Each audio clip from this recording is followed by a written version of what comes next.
कांग्रेस ने अब राजस्थान की तरफ कदम बढ़ा लिया है, क्योंकि राजस्थान के प्रभारी अजय माकन और महासचिव केसी वेणुगोपाल कल रात ही जयपुर पहुंच चुके थे।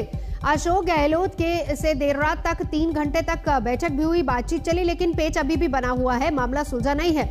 पेच सचिन पायलट को लेकर ही है। गहलोत सरकार में मंत्री के 9 पद खाली हैं। सचिन पायलट 6 समर्थकों को मंत्री बनाना चाहते हैं, लेकिन गहलोत 3 से ज्यादा पर तैयार नहीं है।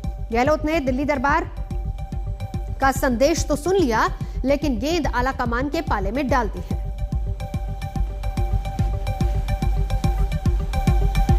तो सचिन पायलट राजस्थान में चाहते हैं कि उनके तरफ के 8 लोगों को मंत्री बनाया जाए। कैबिनेट विस्तार पर सहमति फिलहाल नहीं बन पाई है। मंत्रिमंडल में फेरबदल और सोनिया पर छोड़ा है आखिरी फैसला।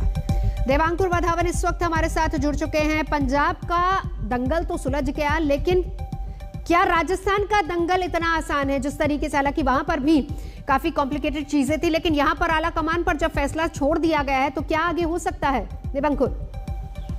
नवजोत, राजस्थान में भी काफी हद तक पेच अभी भी फंसा हुआ है, पर एक बात जाननी जरूरी है कि अशोक गहलोत और अमरिंदर सिंह में काफी जो व्यक्तित्व है, जो पर्सनैलिटी कह लीजिए, उसमें फर्क है।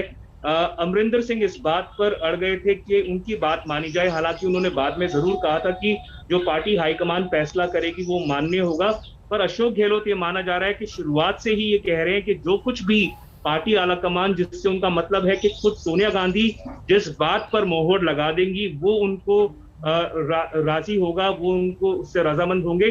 पर जो बड़ा पेच है वो किस तरह से केवल सचिन पायलट गुट के विधायक नहीं है, वो विधायक भी हैं जो बसपा छोड़कर कांग्रेस में आए थे पिछले साल, और उसके अलावा वो निर्दलीय विधायक भी हैं जिन्होंने वोट ऑफ कॉन्फिडेंस के दौरान कांग्रेस का साथ दिया था अशोक गहलोत के कहने पर।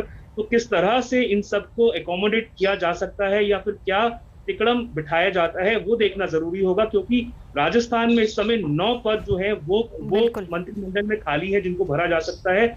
और इसके अलावा ये भी माना जा रहा है कि परफॉर्मेंस के बेसिस पे इवैल्यूएट करके कम से कम 2 से 3 मंत्रियों को उनसे कहा जा सकता है कि अब आप संगठन में सहयोग दें, अब आप मंत्री मंडल को छोड़ दें। तो किस तरह से सारी कवायद बैठती है वो जानना जरूरी होगा। केसी वेणुगोपाल जो कि राष्ट्रीय महामंत्री है कांग्रेस के।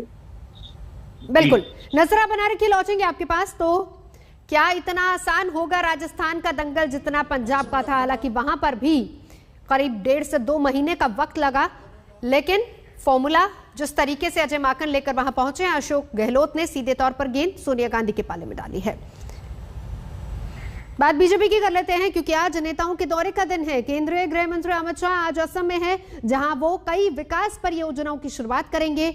वो कामाख्या मंदिर भी जाएंगे, कोविड पीड़ितों को सहायता राशि का चेक भी बांटेंगे। दूसरी तरफ बीजेपी अध्यक्ष जेपी नड्डा गोवा में हैं। यूपी के मुख्यमंत्री योगी आदित्यनाथ अयोध्या जा रहे हैं, जहां पर अयोध्या के विकास कार्यों का जायजा लेंगे। वो रामलला के दर्शन भी करेंगे। रुकेंगे एक ब्रेक के लिए। आज तक पर खबरों का सिलसिला जारी है, देखते रहिए आज तक।